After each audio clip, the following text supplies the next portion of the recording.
if we get 15% of the vote, and in the first past the post system we don't get that many seats, although we do believe we will, I believe it's a stupendous achievement for a new party in 3 years to do what others could not do in 20 years.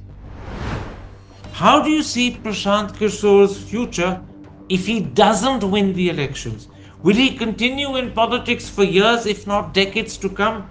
In other words, is this a career-long commitment to politics in Bihar that he's made?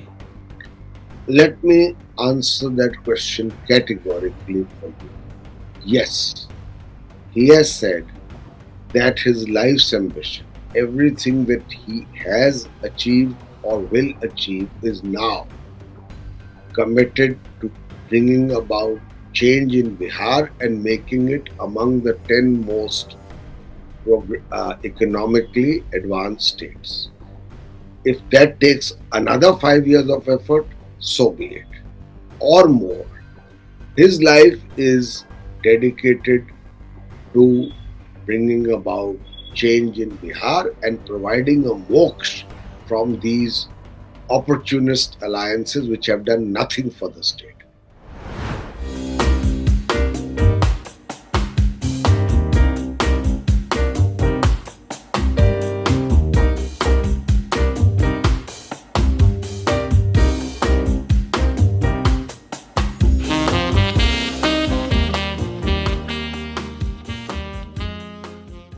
Hi, I'm Karan Thapar. Over the last few years, I hope you've been watching my program, The Interview on the Wire. During that period, I've interviewed doctors, politicians, businessmen, scientists, authors, and even the occasional Nobel laureate. For me, it's been exciting. I hope it's been enjoyable for you. But these, as you know, are tough times, and if this program is going to remain bold, independent, and sometimes even defiant, then I think we need your support.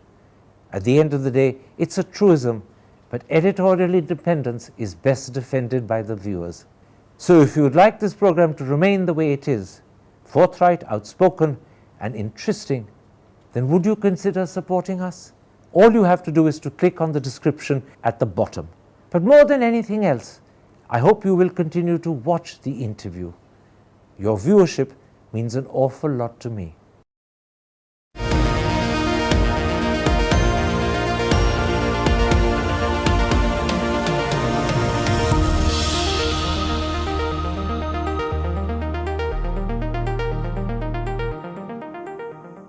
Hello and welcome to a special interview for The Wire.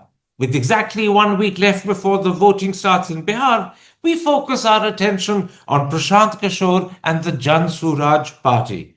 They are the new entrants and they've captured the attention of the media. But how is the party faring on the ground? What sort of campaign is Jan Suraaj running? What strategy is it following? And what are its prospects? Those are the key issues I shall raise today with the well-known author, diplomat and former Rajya Sabha MP Pavan Varma. Mr. Varma is also General Secretary and Chief National Spokesperson of the Jan Suraaj Party. Pavan Varma, I want to focus the interview on Prashant Kishore and the Jan Suraaj Party. So let me start by asking, why has he decided to enter politics, form his own party, and contest the Bihar elections in such a big way?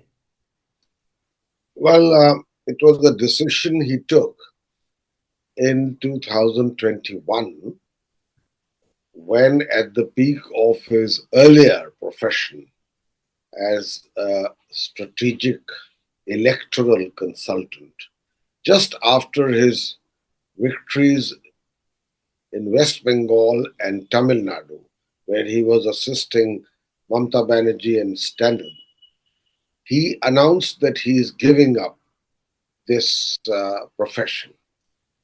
After that, it took a year to assess the situation and then decided that at the age of 45, when relatively age is on his side, he would go back to Bihar, which is his Janam Bhumi and his Karam Bhumi. He belongs to Bihar, and try and bring about the change that he feels and which objectively most observers feel Bihar needs. He sought to do this not by the usual methodology in Bihar, which is to try and form an alliance with either of the established parties, but to build a third alternative in Bihar, which is different from the established opportunistic coalitions. And that is how Jan Suraaj was born on 2nd October 2022. It was not a party then, it was a movement. And he began a Padyatra. I remember in a discussion with him at that time when he mentioned his desire to start a new party ultimately, if it works, and give a new alternative and choice to the people of Bihar. I remember quoting a fairly well known couplet to him: Ye ishq nahi आसान बस इतना समझ लीजिए एक आग का दरिया है और डूब के जाना है, which means it will be a very formidable challenge, and therefore you cannot announce a new alternative sitting in either Patna or Delhi, but you will have to go through the grind. There, Prashant Kishore proved more than even my own expectations that he was capable of it. Starting a Padyatra on 2nd October 2022, for the next 2 years, he walked every day 15 to 18 kilometers, having taken a vow not to sit in a car or a motorcycle. 15 to 18 kilometers a day, almost 5,000 kilometers, 5,000 villages, with one straightforward message. Okay. And that is, sorry. With that background, let's come to the campaign. And let me start by asking, how is the campaign faring? What impact is it making? I think that the essential message which Jan Suraaj has sought to convey to the people has met with deep and enduring resonance.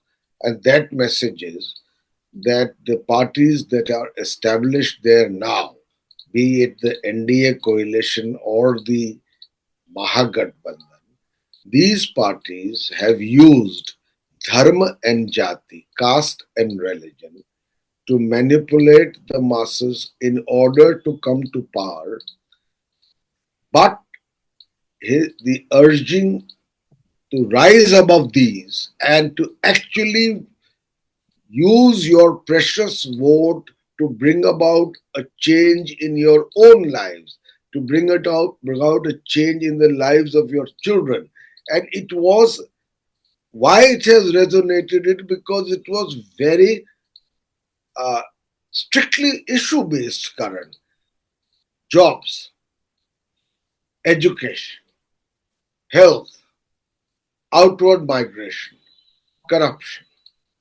And with this simple message that it's time that you vote for yourself rather than becoming puppets in the hand of puppeteers who use the same instruments of caste or religion, Hindu or Muslim, mandir or masjid. Rise above that and bring about the change, enduring institutional change which Bihar requires. Now, in Bihar, you asked I me, hear what you're saying, it but resonates. I hear what you're saying, Pavan Varma, but in contrast, let me quote from yesterday's Hindu. The paper is much more skeptical of the impact of the Jan Suraaj Party. It says, and I'm quoting, despite the hype on social media and in some sections of conventional media, there's little evidence of interest in the party on the ground. How do you respond to that? Well, uh, I take on board the criticism, but I'm also aware that in the last 3 years plus, the Jan Swaraj party, because it became a party 2 years later, has grown considerably in size. I mean, one example of that is that we have a paid up membership of 1 crore 30 lakhs. Uh, by contrast, merely as a reference point, the BJP on its website is 70 lakhs. Uh, we have also found that demographically, since Bihar is a young state and the number of the youth or relatively young form the majority, the message that Jan Suraaj is giving now commands the majority constituency in Bihar, which is the constituency which is asking for change. Also, we have taken the trouble of building a strong organization starting from the grassroots. In fact, that is the speciality of Prashant, organizational uh, uh, uh, expertise. And uh, fourthly, we have put up, from our point of view, the right candidates. In other words, not criminals, not rejects from other parties, but people with a clean image, doctors, professionals, social workers, uh, Let's mathematicians, leading focus. lawyers. Let's focus on the candidates you put up. Yours is the only party that began by contesting all 243 seats in Bihar. And my first question is, was that not overambitious for a new party to do? And my second question is, how loyal are these candidates to you? Already three have ditched Prashant Kishore for the BJP. First of all, the task itself is ambitious. It's a Herculean task. We recognize it. But we believe our message is right, the effort has been right, and ultimately the community in politics that we are promoting is right. 243 candidates because we have publicly announced that we will not enter into a pre poll or a post poll alliance. In other words, we shall fight this battle on our own rather than be part of the opportunistic alliances currently ruling, where one segment or the other has been on the opposite side as almost a given, be it But the JDU. 243 is a lot of candidates for a new party to put up. Well, we have the candidates, we have a base, we have an organization, and we do not have the compulsion of the coalition to hold back on the number of candidates we put up. For instance, I'll But give you an three have example. ditched you. Three have not ditched us. There was a concerted attempt, and I've spoken about this also, and it's very unfortunate and unethical that after the filing of nomination,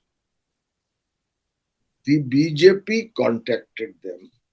We have evidence which we have put out of the candidate having been met by the top leaders of the BJP, and whether in form of incentive, coercion, or pressure. The remarkable thing is that out of 243, only three have been lured away. You would normally think that the number would be much larger. 240 have remained loyal or are fighting the election. Let's then And the talk three, about that 240. Prashant Kishore has also made a conscious effort to ensure that the candidates he feels proportionately represent all the different demographic groups and castes in the population of Bihar. No other party has done this as consciously and deliberately as he is doing. Does he believe this will yield results? you see, we make policies, Karan, and I mean this seriously. I'm in politics, but I'm also an analyst. Let's say I devote some time to thinking about politics. It's not whether it may immediately yield the right result, which it very well could. It is about doing the right thing. If we say that we will have on our list a representative sample of candidates in proportion to the population, what are we saying? It's a democratic principle. The Muslims, for instance, are 18% or thereabouts in Bihar. The RJD, Tejashwi Yadav, who has been using them as more or less a bonded vote bank all these years by invoking the fear of the BJP, has given them far less seats in proportion to their percentage of the population than we as a new party have. We have given them over 35 seats. We have given the maximum number to the extremely backward caste because collectively they form 36% of the population. We believe that democracy requires not merely a mechanical proportion, but a substantive attempt to see that all segments of the population are represented and are not merely lip services paid to social justice. So this And is in a each of these categories, we have found good candidates. so this is a principle, not just a strategy.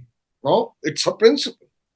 Let's then look at a second element of what looks like Prashant Kishor's campaign strategy. He's making a great play for the migrant Bihari worker vote.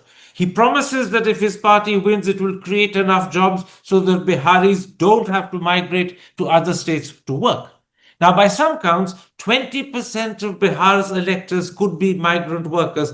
What response is he getting from those 20% voters? The response, especially among migrants, outward migrants, Karan, is tremendous. It is they who are suffering. For 30 years of Nitish, Lalu, and associated parties' misrule, for lack of jobs within their own country, because of the pervasive poverty where one-third of Bihar lives below the poverty line, because Bihar is the most poor and backward state in the country even after 30 years of Nitish Lalu, they have no option but to look for jobs outside where, incidentally, they are not in control of the wages paid to them, which are usually far below what local people would have got. They live in miserable conditions and they can, at best, come back and see their family and be in their own state once a year. It is that constituency which is hugely supportive of Prashant, who, by the way, was the first politician who raised the issue of Palayan, outward migration. Now other parties are parroting it. Other parties are using the slogan of Badlav, change. These are Jan Suraaj's ideas. But And we then, have a plan. but We then have tell a me this. plan. Are you worried that the SIR exercise, which is widely reported to have been disadvantageous to migrant workers, might actually eliminate from the rolls many who otherwise would have voted for Prashant Kishore and Jan Suraaj? Does that worry you? Well, it's a possibility, and therefore I had myself critiqued the SIR exercise not because the Election Commission does not have the right to ensure clean electoral rolls. What we had said was that in a state like Bihar, where the electorate itself is close to 8 crores, you are starting something like the special intensive revision exercise in June when the elections are end of October. The time is too short. A large part of the Bihar population is outside the state. 50% roughly, women at least I know, are illiterate. They are in far flung areas. Post the floods, many areas are inaccessible. If you had to do this exercise, which we are not against, if it's done impartially, you should have started it in February. But has it specifically disadvantaged that 20% of the electorate, the migrant workers that Prashant Kishore is reaching out to? Has it put him on the back foot in terms of that key element of his strategy?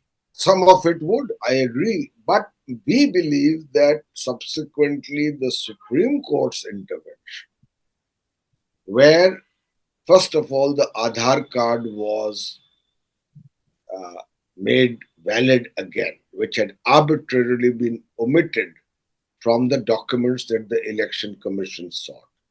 The Aadhaar card has been restored, and far greater transparency to the process has been imposed upon by the Supreme Court so that the list of voters whose names have been deleted are at least made public. The Okay. Election Commission was not prepared to do that to begin with.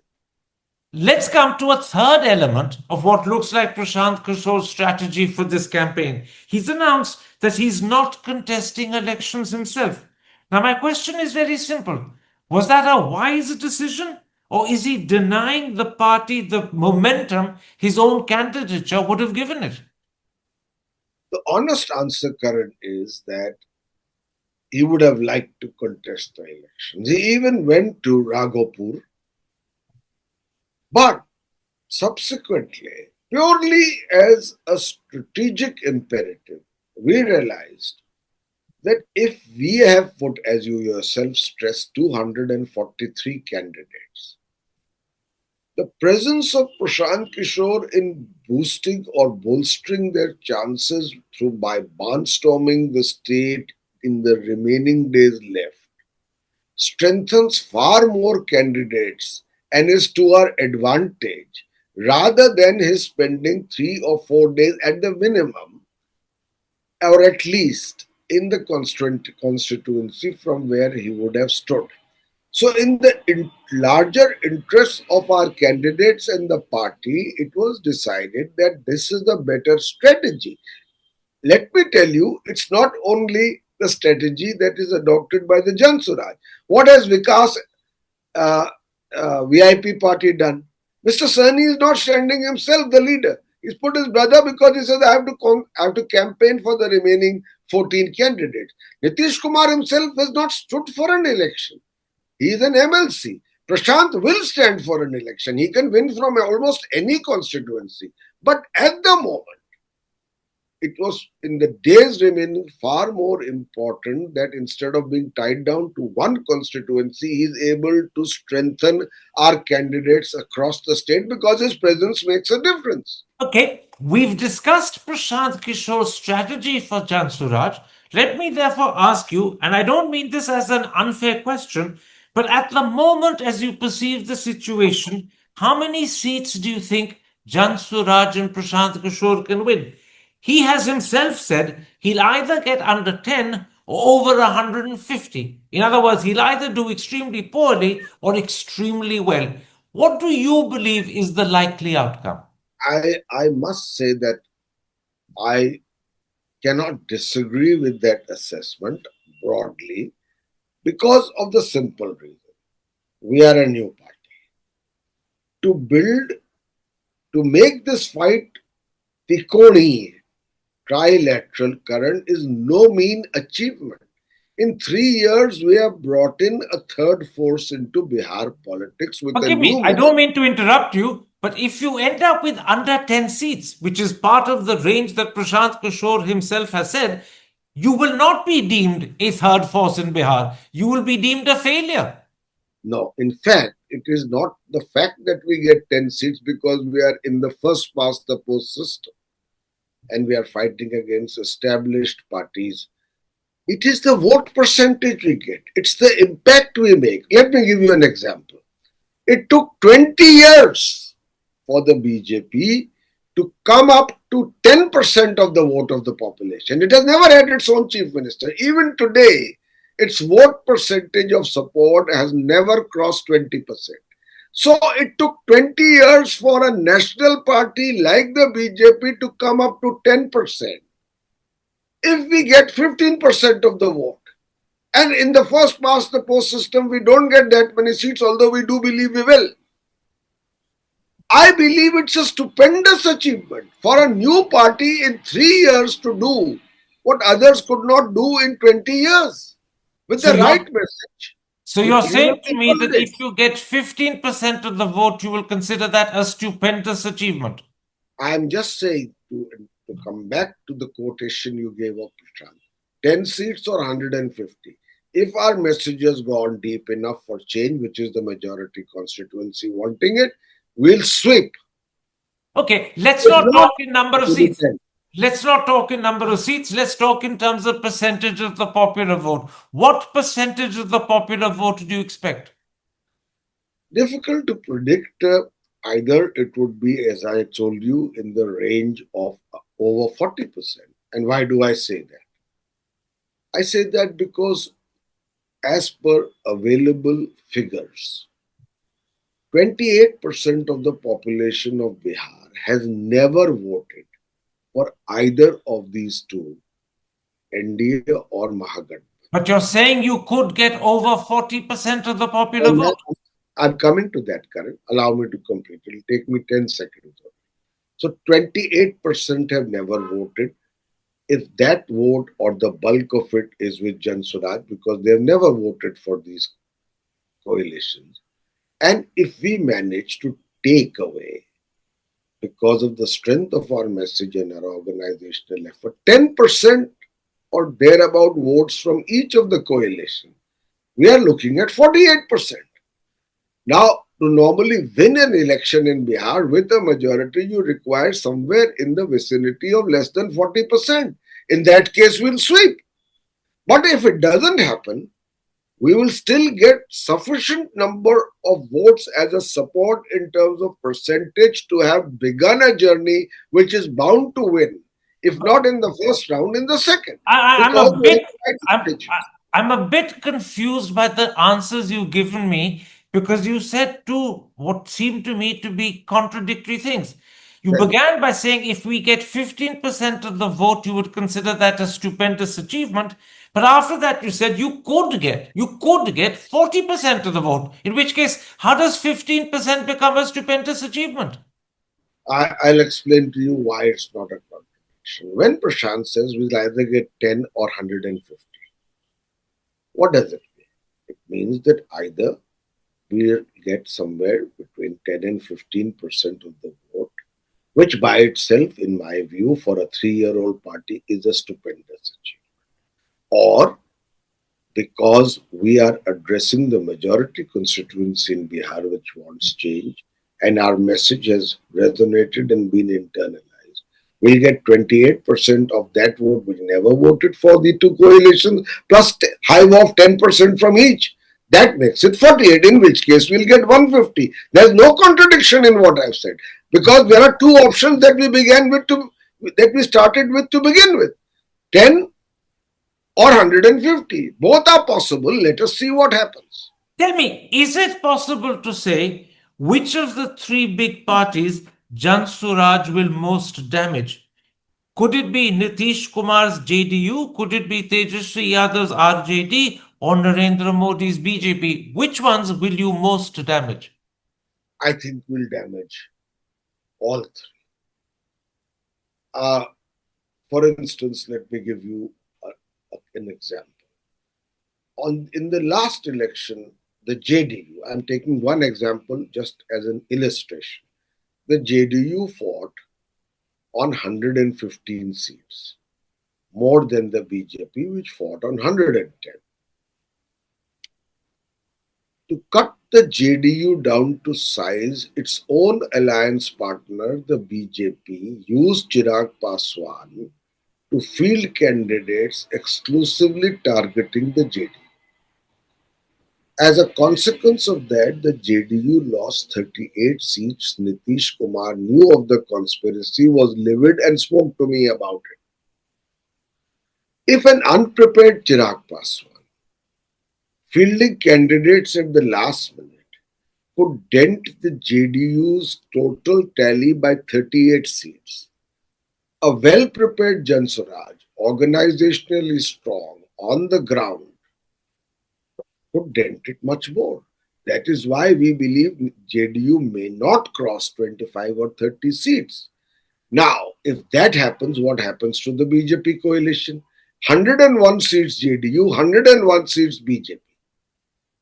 If one part of that 101 gets 30 seats, and that same Achilles heel is in the Mahagathbandhan, which is the Congress party. The Congress party in 2020 fought on 70 seats, won 19, the lowest strike rate of any party. This time too they have arm twisted the RJD and taken 60 seats. If they win 10 or 12, it's a loss of 45, 50 seats. So there are weaknesses in the coalitions. There are weaknesses in our own setup because we are a new party. And there are possibilities that we see whereby we will do much better. Equally, we understand if we don't in terms of seats, We have arrived in terms of a strong third alternative, which in itself is impressive. Let me put you one reason why people, unlike you, are not prepared to write off JDU or the NDA. I'm talking of the impact Nitish Kumar's Mukhya Mantri Mahila Rozgar Yojana will have. When something similar happened in Maharashtra in 2024, the Ladki Behan Yojana won the election for the NDA. Could that be replicated in Bihar? It's possible because I'll tell you, Karan, quite apart from Bihar, you have to now think very seriously. How easy is it going to be to dislodge incumbent governments? Because what the Prime Minister publicly criticized and called reveries or freebies can be easily distributed with impunity by those parties which are incumbent. Others make promises. Even if the treasury is empty at the time of elections, incumbent parties can distribute largesse as if there is no tomorrow. So then This is you're what I have. accepting. So then you're accepting that this promise of 10,000 rupees is not a promise, by the way. This It's an delivery of answer. 10,000 rupees could win the election for the NDA. I am saying to you that I cannot rule it out, but I consider it, as I have said publicly, that at some point people also understand that this is a praloban, a kind of allurement being given by the election. And But we have said openly, take the money that comes to you. It's your own money coming back, which you paid as bribes, and vote for change. But I cannot rule out the fact that if governments become so unethical that 1 hour before the model code of conduct, they open a bankrupt treasury to distribute money, it will not make an impact on an exceptionally poor state like Bihar. Possibly okay, it will. let me put this to you. I know that Prashant Kishore and you in this interview yourself are saying that either you will do extremely poorly or extremely, extremely well. But suppose Jan Suraaj ends up with 30 or 40 seats. What role then will Prashant Kishore seek to play in Bihar politics? Is he willing to be a kingmaker party or will he still insist on sitting in the opposition? I can only quote what Prashant has said, that he will neither have a pre-poll nor a post-poll alliance. And he says that if I do not win power with an absolute majority in the first round, I'll just begin the struggle once again. As of now, that's our position. Can he agree to support the majority alliance from the outside without creating a post poll alliance? That is a possibility. He has said no pre-poll nor post-poll. I cannot at this stage answer a hypothetical question because the optimists in us believe that we will get a majority on our own. But as I said, the ballot boxes opening is only now 2 weeks away. You've, in a sense, answered my last question, but nonetheless, I will ask you that question for clarity. How do you see Prashant Kishore's future if he doesn't win the elections? Will he continue in politics for years, if not decades to come? In other words, is this a career long commitment to politics in Bihar that he's made? Let me answer that question categorically for you. Yes, he has said that his life's ambition, everything that he has achieved or will achieve, is now committed to bringing about change in Bihar and making it among the 10 most economically advanced states. If that takes another 5 years of effort, so be it, or more. His life is dedicated to bringing about change in Bihar and providing a moksha from these opportunist alliances which have done nothing for the state. Pavan Varma, thank you very much for your understanding of Prashant Kishore and the Jan Suraaj Party, for the time you've given me and for answering my questions. Thank you, Take care. Karan. Always a pleasure. Take care. Stay safe. Hi, I'm Karan Thapar. Over the last few years, I hope you've been watching my program, The Interview on the Wire. During that period, I've interviewed doctors, politicians, businessmen, scientists, authors, and even the occasional Nobel laureate. For me, it's been exciting. I hope it's been enjoyable for you. But these, as you know, are tough times, and if this program is going to remain bold, independent, and sometimes even defiant, then I think we need your support. At the end of the day, it's a truism, but editorial independence is best defended by the viewers. So if you would like this program to remain the way it is, forthright, outspoken, and interesting, then would you consider supporting us? All you have to do is to click on the description at the bottom. But more than anything else, I hope you will continue to watch The Interview. Your viewership means an awful lot to me.